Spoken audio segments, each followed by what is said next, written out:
Loving a narcissist doesn't just wound you, it dismantles you, piece by piece, silently, methodically, until one day you wake up and realize you've become nothing more than a collection of parts they've rearranged to suit their needs. Your desires feel selfish, your pain feels exaggerated, your boundaries feel like crimes. It's a slow erosion of identity that leaves you hollowed out and searching for answers that never come. Because that's how narcissistic love works. It doesn't just destroy you, it replaces you. Part 1 exposed how narcissistic love reshapes your reality, how their manipulation forces you to question your own thoughts, your own needs, your own worth. But what we covered was only the beginning. Because there's more to unravel. More ways they claw their way into your mind, rewire your perceptions, and leave you believing that their dysfunction is your fault. They don't just distort your emotions, they weaponize them. They don't just ignore your needs, they make you feel guilty for having them. And when you finally find the courage to confront their abuse, they twist your confrontation into proof of your own instability. You're too sensitive, too demanding, too unreasonable. They leave you chasing their approval like a starving animal, grateful for scraps of kindness tossed your way. But Stoicism teaches us something different. It was never about becoming numb or indifferent. It was about reclaiming what was always yours: your mind, your judgment, your peace. The Stoics understood that external chaos cannot destroy inner calm unless you permit it. And narcissistic love thrives on that permission.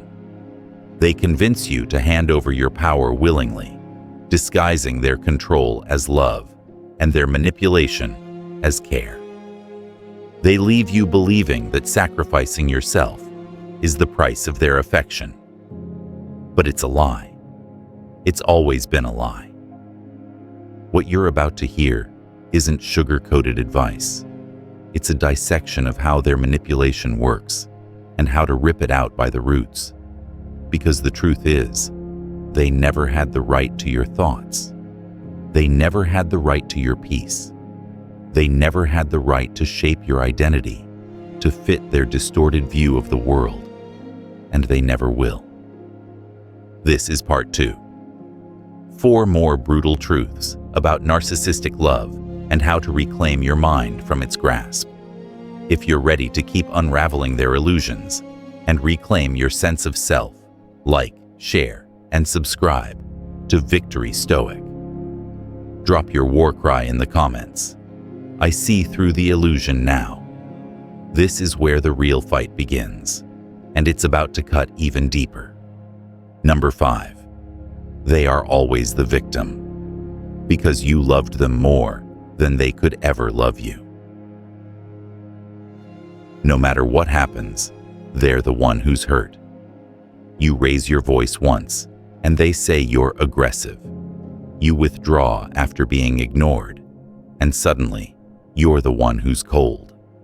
You call out their betrayal, and somehow you're overreacting, unreasonable, emotionally unstable. You can never win, not because you're wrong, but because the narcissist has already cast themselves as the eternal victim, and you as the villain in their drama. This is the narcissist's most destructive talent, the ability to flip every conflict into a wound they claim you caused. You're never dealing with truth. You're dealing with a master of narrative, someone who needs to be seen as the one who's been wronged, mistreated, misunderstood. And you? You are the one who loved too loudly, asked too much, stayed too long. You became guilty by default, not because of what you did, but because of how deeply you cared. Here's the psychology. Narcissists lack emotional accountability. According to Dr. Craig Malkin, a clinical psychologist and author of Rethinking Narcissism, individuals with high narcissistic traits have an impaired ability to regulate self-esteem from within. so they rely on external stories to stabilize their image. The victim narrative is powerful. It shields them from guilt, garners sympathy, and keeps you locked in place, trying to prove that you're not the monster they say you are. Let's take Jonah, 47, from Oregon. He spent 5 years trying to be enough for a partner who constantly accused him of neglect. He worked long hours, but always made it home for dinner. He never missed her birthday, always showed up for her family events.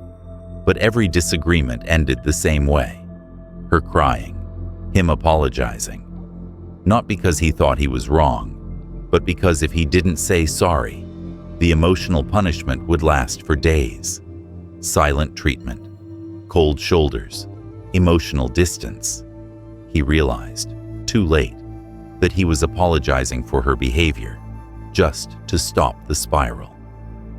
Stoicism offers no comfort for those who want to stay in illusions. Epictetus said, "It is not he who reviles or strikes you who insults you, but your opinion that these things are insulting." In other words, the power is not in their accusations, it's in how much you internalize them. If they call you selfish for wanting respect, ungrateful for asking for emotional consistency, manipulative for expressing hurt, that only works if you believe it. And why do you believe it? Because you loved them more than they could ever love you. You were willing to sacrifice, to try harder, to communicate, to understand. You bent your boundaries to avoid conflict. You softened your truth so it wouldn't make them uncomfortable. And every time you did that, they took another step back, out of reach, out of accountability, out of responsibility. You weren't fighting with a partner.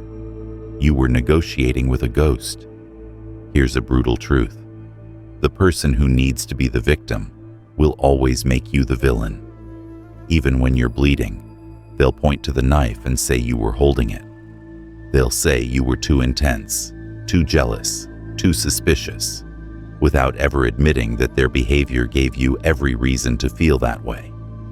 Your reaction becomes the evidence. Their actions are never addressed. So how do you reclaim yourself from this? Start by writing down every moment you were made to feel like the bad guy. Not just arguments, but micro moments, times you felt guilt-tripped, blamed, silenced. Then write what actually happened. No filters, no emotional spin, just the facts. You'll start to see the pattern. You were always guilty of the same crime, caring more than they were willing to match. Next, commit to emotional neutrality. When they accuse you, whether directly or through passive aggression, pause. Do not rush to defend, explain, or fix. Ask instead, is this true? Is this fair? Is this my burden to carry? 9 times out of 10, the answer will be no. And finally, remember this. You are not the villain in someone else's made-up story. You are not required to live in someone's distorted narrative of events just to maintain connection. Stoicism trains us to detach from stories that do not serve our reason, our peace, or our truth. Marcus Aurelius wrote, "If someone does wrong, it is themselves they harm." When they lie, blame, distort, and twist, they corrupt themselves, not you. Your job is not to correct their script. Your job is to walk out of the theater. The person who loved more is not the fool. They're the one who gave honestly, who showed up, who believed. The fool is the one who used that love as leverage, who turned devotion into weakness, who played the victim to avoid being real. Let them play their part.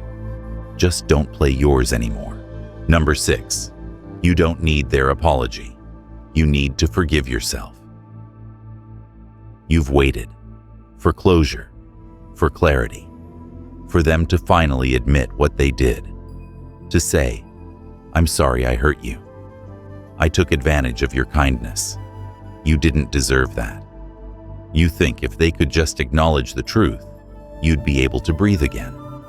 But they won't. Not because it didn't happen, but because taking responsibility would mean breaking the image they've spent their life protecting. Narcissists don't apologize, not genuinely, because to them, your pain was never the point. Their ego was. So you wait. And while you wait, the wound stays open. You replay everything, not because you don't know what happened, but because you're still hoping they'll validate the reality you already lived. But here's the truth. You haven't been told enough. You don't need their apology to heal. You need your own. Not to them, to you. Forgive yourself.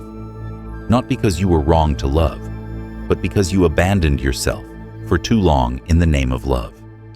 You ignored red flags. You explained away the insults. You justified their absence, their coldness, their betrayal, because you wanted so badly for it to work. You didn't fail because you loved too much. You suffered because you stopped loving yourself in the process. Epictetus wrote, "It is not what happens to you, but how you react to it that matters." Waiting for someone who broke you to fix you is a reaction that keeps you powerless. Forgiving yourself is a decision that makes you powerful again. It's how you stop being the victim in their story and start being the author of your own. Let's talk about Ryan, 39, from Chicago. He spent 2 years with a woman who constantly flirted with other men, crossed emotional boundaries, and made him feel like he was too insecure whenever he brought it up. When she finally cheated, she blamed him. "If you trusted me more, maybe I wouldn't have felt pushed away." Ryan was shattered. But what really broke him wasn't the betrayal. It was the shame. The shame of staying too long, of making excuses, of giving his all to someone who treated it like a burden. For months, he waited for her to say sorry, but it never came. What finally freed him wasn't hearing "I'm sorry" from her. It was standing in front of the mirror and saying to himself, "I forgive you for not walking away sooner. I forgive you for believing someone who didn't value you would one day see your worth. I forgive you for trusting where there was no safety, and I will never abandon you like that again." That's what you need. Forgiveness of the self is not weakness. It's the foundation of strength. It's not pretending you didn't make mistakes. It's refusing to carry shame for being human, for having hope, for loving someone who didn't know how to receive it. Here's a practice. Write yourself a letter. Start with, "I'm sorry I put you through this." Write it as if you were apologizing to your best friend who went through everything you endured. Tell the truth. Acknowledge the damage. And then, write, "I forgive you, and I promise I will protect you now." Read that letter every morning for a week. You'll feel the weight shift. Next, every time your mind drifts into, "I can't believe I let that happen," respond with, "But I know better now, and I'm not that person anymore." Redirect the energy from shame to evolution. That's Stoicism in motion, not numbing your feelings, but using them as the raw material for becoming stronger, clearer, unshakable. Marcus Aurelius wrote, "Let your mistakes teach you, not torment you." You made the mistake of staying, of hoping, of excusing. Let it teach you. Let it harden your discernment. Let it refine your boundaries. But don't let it haunt you.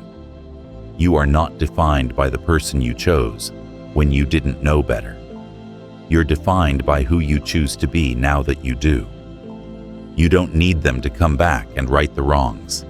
You don't need them to validate what they destroyed. You need to close the loop with yourself.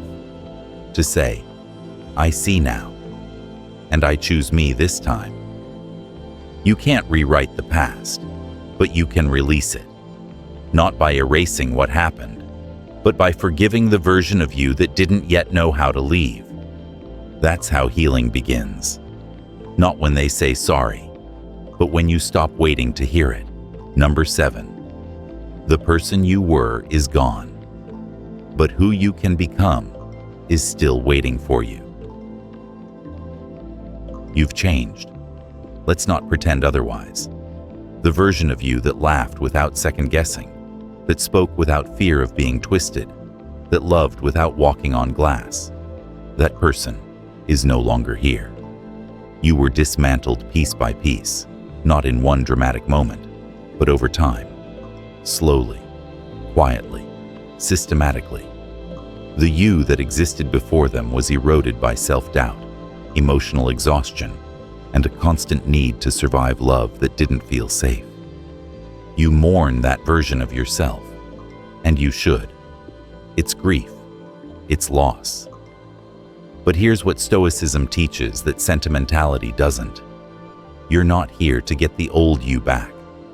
You're here to become someone better. Stoicism doesn't romanticize who you used to be. It asks who you're becoming now. Now, in this wreckage, with this scarred but honest awareness. Marcus Aurelius wrote, "What stands in the way becomes the way." Your destruction is not the end. It's the beginning of your return, not to who you were, but to the stronger, wiser, more grounded version that only this kind of pain could shape. Let's talk about Eliza, 44, from Boston. Before her relationship with a man who constantly manipulated her through silence and guilt, she was assertive, joyful, grounded. By the end of the relationship, she was unrecognizable to herself. Timid, anxious, unsure whether her own thoughts were valid. After he left, she didn't know who to be without him. She didn't want to go back to the old her. She just wanted to stop feeling so hollow. Her therapist told her, "You won't be her again, but you'll be someone braver." That sentence saved her. Stoicism defines strength not as never falling, but as knowing when to rise. Epictetus said, "It's not what happens to you, but how you react to it that matters." You broke down. You gave too much. You bent too far. But none of that disqualifies you from becoming someone powerful again. In fact, it's the requirement.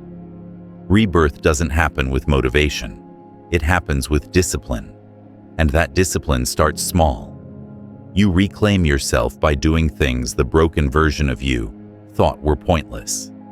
Make the bed, take the walk, write the plan. Practice silence, not to numb yourself, but to hear your own voice again. Here's a Stoic practice to bring yourself back online. Evening reflection. Every night ask, did I act today in a way that reflects the person I want to become? Not perfectly, just intentionally. This question sharpens your decisions. It pulls you away from victimhood and into authorship. You don't control what happened, but you control who emerges. The person you were is gone. Let them rest. They loved with their whole heart. They tried. They endured. And now it's your turn to carry the torch they dropped. Who you can become is not someone who forgets the past, but someone who refuses to be defined by it. Someone who sets boundaries with conviction, who speaks with clarity, who doesn't chase approval, but walks with direction. Not louder, just cleaner. Not tougher, just more unshakable. Seneca wrote, "No man is more unhappy than he who never faces adversity, for he is not permitted to prove himself." You've faced it. You've been leveled. And now, this is your proof. The next time you feel tempted to say, "I want to go back to who I was," stop. Say instead, "I want to become someone I've never been, because now I see what I couldn't see before." You don't need to reclaim who you used to be. You need to earn who you were meant to become.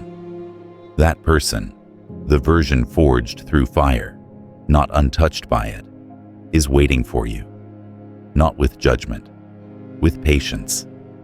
All they're asking is that you stop trying to rewind and start moving forward. Number 8, they don't cut you open. They bleed you slowly with every glance, every offhand comment. They didn't scream at you. They didn't hit you. They didn't cheat, at least not in a way you could prove. What they did was worse.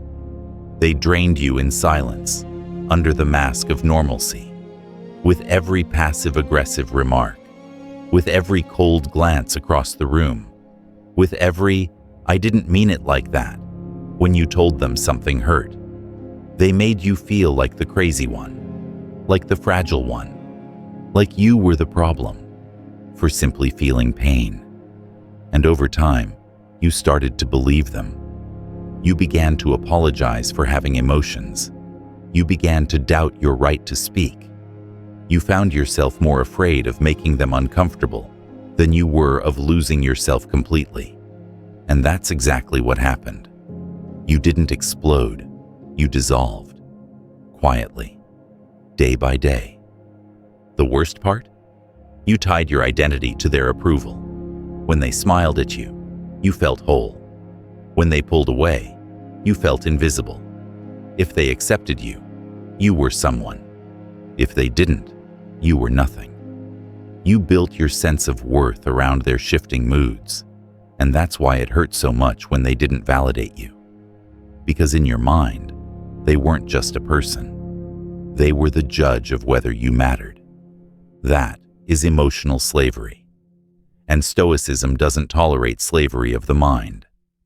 Epictetus wrote, "If you want to improve, be content to be thought foolish and stupid." In other words, stop tying your worth to what someone else thinks of you, especially someone who manipulates your emotions to protect their own ego. The moment you allow someone to become the mirror you use to define yourself, you're no longer living, you're reacting. Let's talk about Angela, 36, from Denver. Her partner never raised a hand, but he raised an eyebrow every time she opened up. He laughed at her dreams, called her too emotional, rolled his eyes when she cried. She found herself shrinking, not because he told her to, but because he trained her to. And she stayed, thinking, if I can just prove I'm not too much, he'll love me again. But she wasn't too much. She was simply too alive for someone who only felt powerful when she was small. And here's the twist. You're not staying for them. You're staying for the version of you that only exists in their approval. You're afraid that if they walk away, no one else will ever see you again. But here's the truth. They don't see you. They see a projection. They see what you give them, comfort, control, devotion, but they don't see your soul. Because if they did, they wouldn't handle it so carelessly. You have a choice. Either stay in a love that is starving you because you're afraid no one else will feed you, or start feeding yourself. You cannot keep crawling for crumbs from someone who knows you're starving and still doesn't offer more. Here's a practice. Write down 5 things you once loved about yourself before this relationship. Not how they made you feel. What you knew to be true about you. Were you bold, creative, funny, compassionate? Now ask, have I buried these qualities to survive this relationship? If the answer is yes, you know the truth. You've been shrinking into someone else's comfort zone, and it's killing you slowly. Marcus Aurelius said, "It is not death that a man should fear, but never beginning to live." And you, right now, are not living. You are enduring. You are managing. You are negotiating for your worth every single day. That is not love. That is survival. And survival should not be your standard. There is someone out there, not just a partner, but a world, that will not require you to explain your softness, your passion, your intensity. There is peace out there that will not demand you shrink to fit it. But to find it, you must first stop begging for it from someone who's already shown they won't give it to you. You think you can't leave because it still hurts, but it hurts because you haven't left. Emotionally, mentally, psychologically, you're still waiting for them to become someone they've never shown you they can be. So hear this. You are not too much. You are not unstable. You are not hard to love. You've just been trying to bloom in a place that's actively poisoning your roots. Let them go. Not just physically, internally. Reclaim your name. Reclaim your voice. Reclaim the version of you that doesn't need permission to exist. Because the longer you stay here, the more you're teaching yourself that your worth is conditional. And it's not. You are already enough. You just forgot. Now it's time to remember. And it starts with this. Stop explaining your pain to someone who caused it and called it your sensitivity. Stand up. Not for a fight. Not for revenge. For yourself. For the person buried under their silence. For the life you were meant to live before you were trained to think small. This isn't just about letting go of them. It's about finally choosing to live again. Conclusion. You were not wrong for loving them. You were not foolish for hoping, forgiving, or staying longer than you should have. You simply believed in something that wasn't real, because they were never honest enough to show you the truth. You're not broken because you loved deeply. You're broken because you kept calling it love while it was quietly killing you. Letting go of a narcissist doesn't mean you're cold. It doesn't mean you stopped caring. It means you finally realized you've had enough. Enough waiting. Enough explaining. Enough begging to be understood by someone who never intended to understand you.